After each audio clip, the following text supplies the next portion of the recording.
Votre invité aujourd'hui, Béatrice Rulle, il s'agit de Gilles Rangon, président des hôteliers du canton de Genève. Bonjour Gilles Rangon. Merci beaucoup pour l'invitation. Merci à vous d'être là ce matin. Un secteur hôtelier particulièrement impacté par les conséquences économiques de la pandémie. Tout simplement, comment ça va ? C'est une question qu'on nous pose régulièrement, mais on doit faire un constat global. La crise frappe durement notre secteur. Cela fait 9 mois aujourd'hui qu'il n'y a aucune évolution. Vous savez, le parc hôtelier de Genève est vaste, grand, 126 hôtels, et nous souffrons. Certains ont dû fermer, d'autres ont dû vendre, et malheureusement, certains on l'a lu récemment, fait faillite. C'est le constat que je peux vous faire aujourd'hui. Nous vivons des mois difficiles.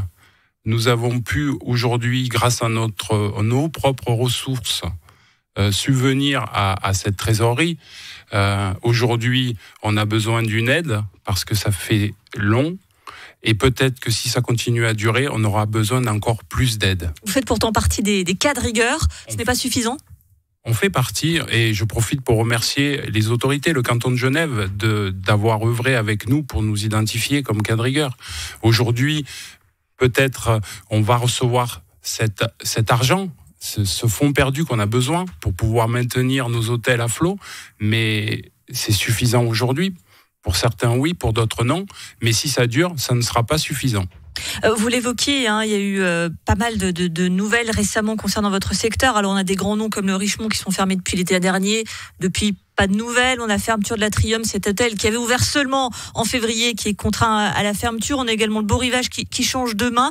Est-ce que cette hôtellerie genevoise, ces grands noms, est-ce que tout cela va devoir se transformer ? Est-ce que l'hôtellerie de Genève qu'on a connue ne sera pas l'hôtellerie de demain ?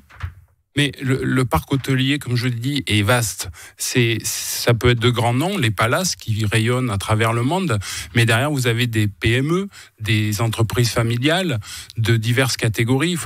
Genève, c'est 126 hôtels, aujourd'hui il y en a 28 de fermés, c'est 5000 emplois en jeu, c'était plus d'1 milliard de chiffre d'affaires sur les années précédentes, donc on a une certaine importance et aujourd'hui on a besoin de cette aide parce que demain on pourra, dans quelques mois, on l'espère, repartir et on doit pouvoir protéger cet acquis de patrimoine hôtelier et surtout pouvoir maintenir ces collaborateurs qualifiés qui font la force de nos entreprises. On sait l'importance de la clientèle internationale à Genève, une clientèle qui n'est pas là en ce moment à cause de la pandémie, qui ne va pas revenir tout de suite. Est-ce que du coup, on va dire que la clientèle locale est devenue une nouvelle priorité, que là aussi il va falloir vous transformer ?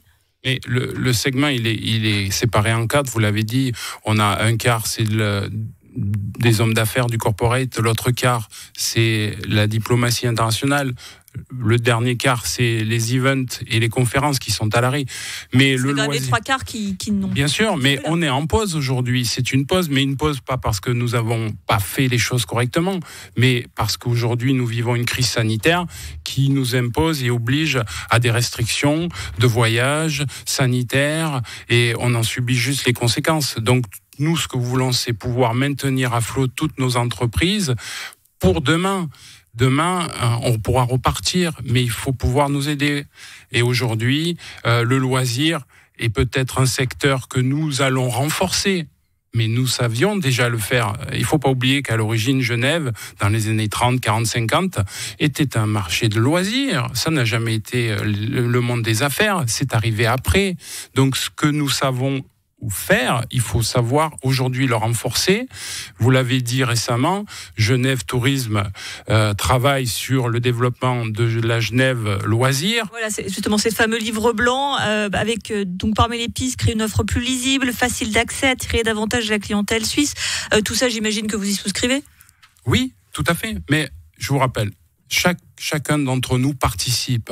Nous sommes tous un ambassadeur de Genève à notre niveau, à notre quotidien. On participe à l'accueil, on participe à, on va dire, à la relation client qui fait la force. Donc aujourd'hui, chacun doit ensemble... Il y a le risque de le perdre, ça ? Il y a le risque de le perdre concrètement si la situation s'éternise, que les hôtels, même si les aides arrivent, se doivent de fermer. Est-ce que ce savoir-faire suisse, on connaît quand même la réputation de l'hôtellerie suisse, de cette qualité dans le service hôtelier que nous avons. Est-ce qu'on risque de le perdre si cette situation perdure ? On a un risque, oui. Tout le monde a un risque de perdre son entreprise et son savoir-faire. C'est pour ça que les autorités, le Conseil fédéral doit prendre ses responsabilités et nous aider. Et donc, on a besoin de cette aide, et peut-être plus pour les mois à venir. Mais pour pouvoir maintenir, pour pouvoir payer ses charges incompressibles, tout. Et une part, les rachetés ont permis jusqu'à présent de pouvoir préserver cette main-d'œuvre, mais il faut savoir que les rachetés, on a une part qui nous est due aussi, qui est entre 15 et 20%. Donc je vous laisse imaginer si vous avez 200 collaborateurs. Donc on a peut-être et sûrement perdu une part de cette main-d'œuvre, mais aujourd'hui, on doit préserver celle qui reste. Merci beaucoup Gilles Rangon, président des hôteliers de Genève, un secteur ô combien impacté par la pandémie. Tout de même, très belle fête de fin d'année à vous. Merci à vous aussi.